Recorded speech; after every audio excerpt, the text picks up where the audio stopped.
Yes, with God, we're able to do all things. But quite frankly, if God was to put us in certain rooms, we would compromise. Why? Because we need preparation before we can get to those rooms. Let's look at David, for example. When David was about to go fight Goliath, he said that the same God that delivered me from the lion and the bear will deliver me from the hand of this Philistine. David was able to refer to similar situations where God had prepared him for what he was going to do later on in the future. He was able to refer to those situations, and those situations helped to give him confidence that God would be with him. If David never had those situations, if he never had those encounters, that wouldn't have changed the fact that God was with him. God would have been with him regardless. But David might have not been as confident as he was. Those situations, those encounters are for us. They're reference points for us to help us to do what God has told us to do. A video told me a while ago, I don't remember what video it was, but the video was speaking about how the test are for us. When God tests us, it's not for God to know where we're at, because God already knows where we're at before he tests us. The tests are to show us where we are at. If you fail a test, God knew you were going to fail that test before you even failed it. What you do with the results now, that you found out that you failed the test, determines on where you're going to go. It determines whether or not you're going to move forward. We need to always remember that whatsoever we're doing, whatsoever God is telling us to do, isn't just for other people, it's for us as well. We need to make sure that we're not neglecting these things, because at the end of the day, we're doing self-sabotage when we're neglecting the preparation that God wants to put us through. We hear it all the time that we need preparation. It might sound cliche, but it is the truth. We sometimes underestimate how much of a help having a reference point can be. Think of something that you done for the first time and you were really struggling, but once you were able to do it the first time, now you had it in your mind that, okay, I've done it once, I can do it again, and eventually you were able to do that thing. Those reference points are so important. Yes, it might not be the exact thing that you want to go through at this moment in time, but God is going to use that in order to prepare you for when you get to that place. For me, for example, I'm learning a language and I'm learning Japanese. This is one of the hardest languages for a native English speaker to speak, but by God's grace, I'm doing it. And I believe that once I become fluent by God's grace, I'm going to be able to walk around with a certain confidence, knowing that I learned one of the hardest languages for a native speaker as my first language.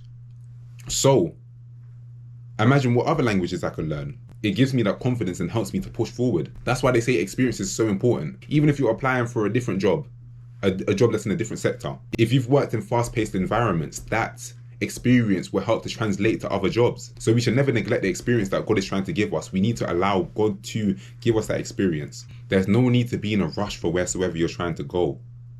You need to look what you're asking for. You're asking God to be at the top of your field.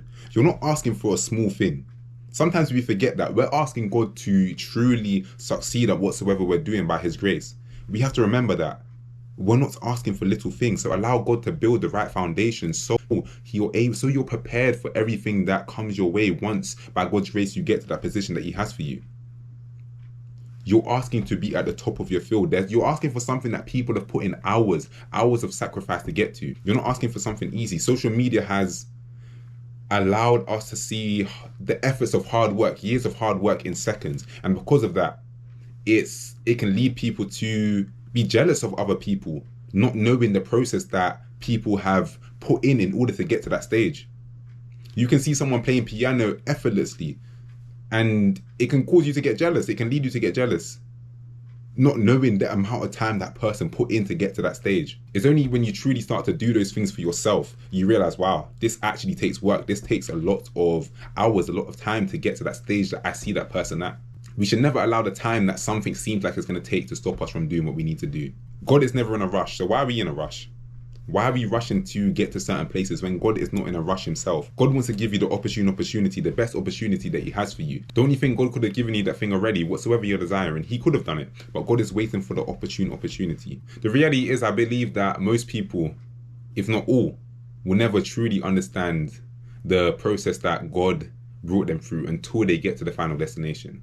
But there is a certain extent that you can get to that helps you to not be in a rush, helps you to have a clear mind and just do what you need to do. Understand that though you might not be where you want to be, you're where you need to be at this current moment of time. Wait for that opportunity that God has for you. Don't let anyone convince you that you're of little faith for not believing that God is going to do that thing in the next 2 seconds. Because at the end of the day, there is a process for everything. You would be of little faith if you said that God can't do that thing in the next 2 seconds because maybe he wants to, but not believing that it is going to happen in the next 2 seconds doesn't mean you're of little faith. Sometimes when you're hearing all these words about, oh, trust that God can do it now, he can turn your situation just like that, it can get you into that mindset that, oh, that thing's going to happen in the next 2 seconds. And when it doesn't, it can make you feel discouraged.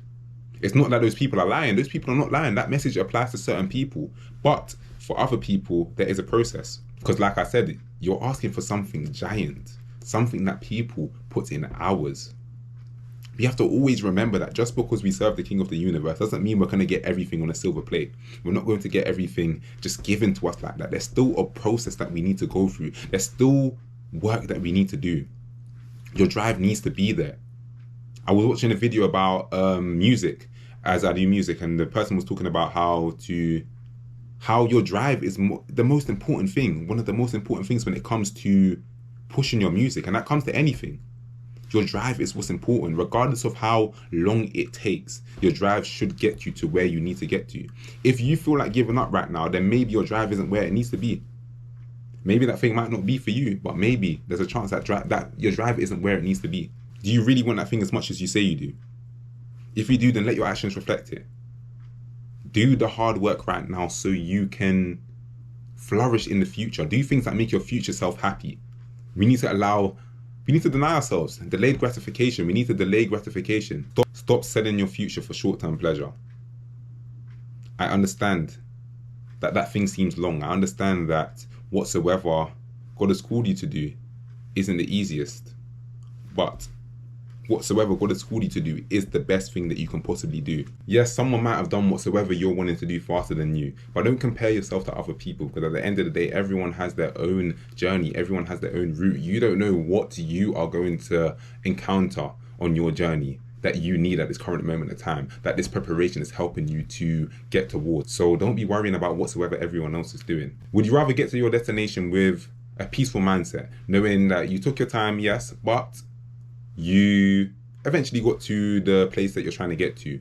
Or would you rather have a mindset that's stressed? You're constantly trying to get to where that other person is at. You might get to that destination a bit faster, but the way that you chose to get there was really bumpy.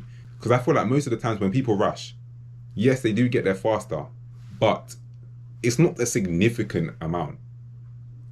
When you're rushing to get to a place, you're late.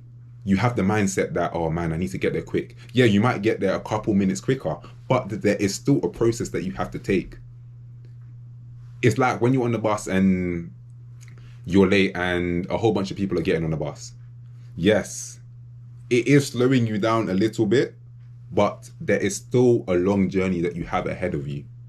We always have to remember that. We can choose to get to the destination smoothly with the peace of mind knowing that everything is in God's hands, or we can rush. We can have that anxious mindset that, oh man, I need to get there quick. You might get there slightly faster, but is it worth it? Is it worth all the hassle? Is it worth all the trouble, all the pain that you're going to be going through just to get there slightly faster? I want you to think about that. Trust that God has your back and God will take you to wherever he needs you to go. Do your part and let God handle the rest.